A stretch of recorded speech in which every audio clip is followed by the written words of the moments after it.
तो मराठी बोलत नव्हता आणि मराठी बोलणार नाही अशी भूमिका घेतल्यानंतर मनसैनिकांकडनं त्याला मारहाण करण्यात आली। त्या संपूर्ण घटनेची तुलना भाजप नेते आशिष शेलार यांनी पहलगामच्या घटनेशी केली आहे। या गोष्टीकडे कसं पाहतात? मुळामध्ये एखाद्या व्यक्तीला आपली भाषा आली पाहिजे हे त्याला मारून सांगितल्यापेक्षा त्याच्या मनात तो विश्वास निर्माण होऊन त्यांनी स्वतः ती भाषा आत्मसात करण्याकरता प्रयत्न करणं, तसं कन्व्हिन्स करणं हे महत्वाचं आहे।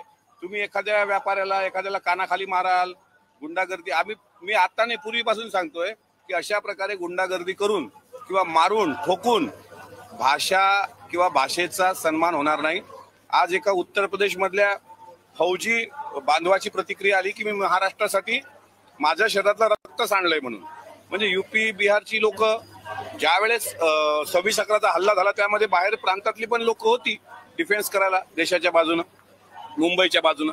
त्याच्यामुळे कोणावर भाषा सक्ती करताना जर काही मारठोक होत असेल, मारहाण होत असेल तर याचा निषेध आहे।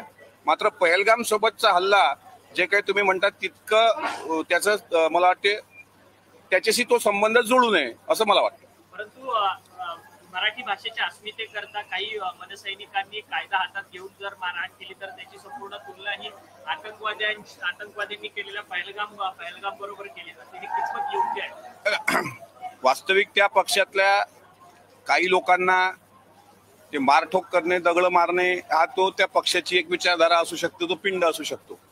पण शेवटी ते मराठी आहेत, त्यांच्या भावना साधारण हे असतात की बा समोरचा हा मराठी बोलला पाहिजे। पण ते बोलत असताना मग आता दुकानं फोडणं, हे फोडणं, ते फोडणं ही प्रवृत्ती मुळात चुकीची आहे। पण त्याला दहशतवादी प्रवृत्ती म्हणता येणार नाही।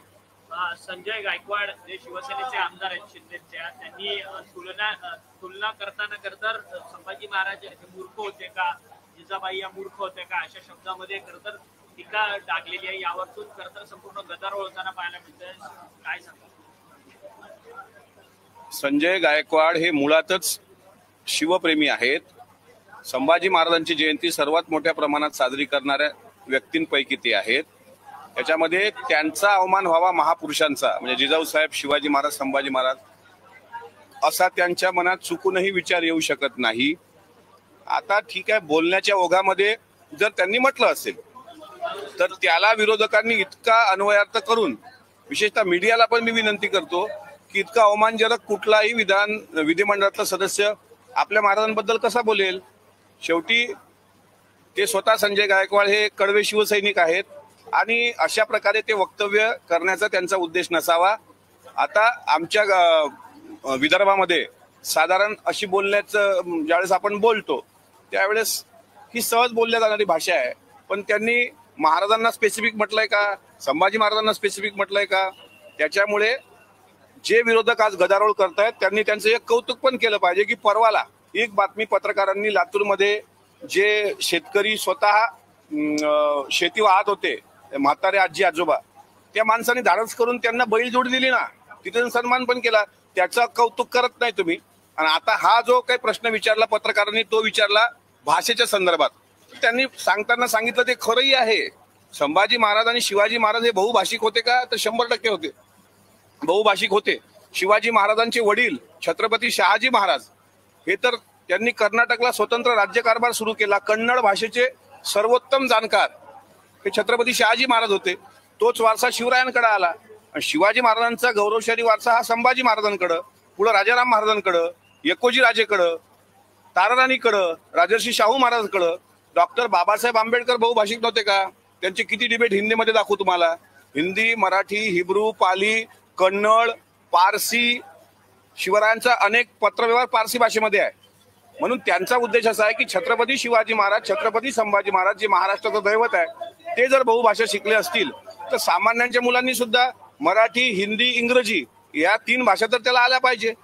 त्याच्यामुळं त्यांच्या भाषेचा विरोधकांनी वेगळा अनुवाद काढला असेल, पण मला वाटत नाही की तसा त्यांचा उद्देश असावा।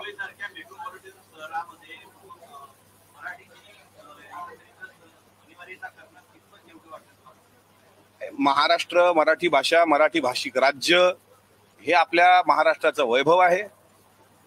सक्ती मारून ठोकून करू नये, प्रत्येकाने ते आत्मसात करण्याकरता, म्हणजे केरळमध्ये आपल्याकडची मुलं ज्यावेळेस शिकायला जातात त्यावेळेस 99% साक्षर राष्ट्र आहे, तर केरळमधली भाषा शिकताना त्यांना इंग्रजी शिकावं असं वाटतं.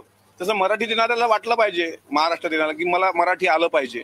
पण याच्याकरता मी कोणाला कानाखाली मारणं, कोणाची दुकानं फोडणं, कोणाचे घरं फोडणं, हे उद्योग बंद झाले पाहिजे. मराठी भाषेचा आदर म्हणजे शिवाजी महाराजांचं वैभव पाहून छत्रसाल बुंदेलखंडमधून आले होते. कवी भूषण बाहेरून आला होता आणि त्यांनी पाहिलं का शिवाजी महाराजांनी साधनं तोकडी असताना छत्रपती शिवरायांनी स्वराज्य निर्माण केलं. एवढ्या मोठ्या प्रमाणात विरोधक असताना शिवाजी महाराजांनी त्यांच्या छाताळावर मराठी भाषेचा ध्वज रोवला, म्हणजे भगवा ध्वज रोवला. त्याच्यामुळे तो प्रभावित होऊन आला होता आणि राज्याभिषेकाच्या वेळी त्यांनी स्वतः शिवरायांची स्तुती केली होती. इंद्रजिमी जंबपर बाड वसू अंबपर. हे एका महाराष्ट्राच्या राजवैभवाचे छत्रपती शिवराय जे धनी आहेत त्यांना पाहून प्रभावित होऊन बाहेर राज्यातली लोक महाराष्ट्रात आली.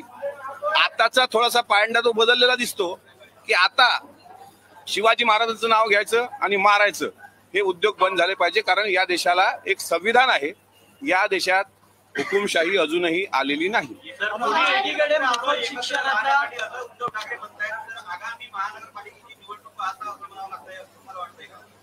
आज स्वतः राज ठाकरेंनी त्यांच्या पक्षाच्या प्रवक्त्यांना आणि आम्ही बातमी पाहिली की आदेश दिलेत की युतीबद्दल कोणी चर्चा करू नका.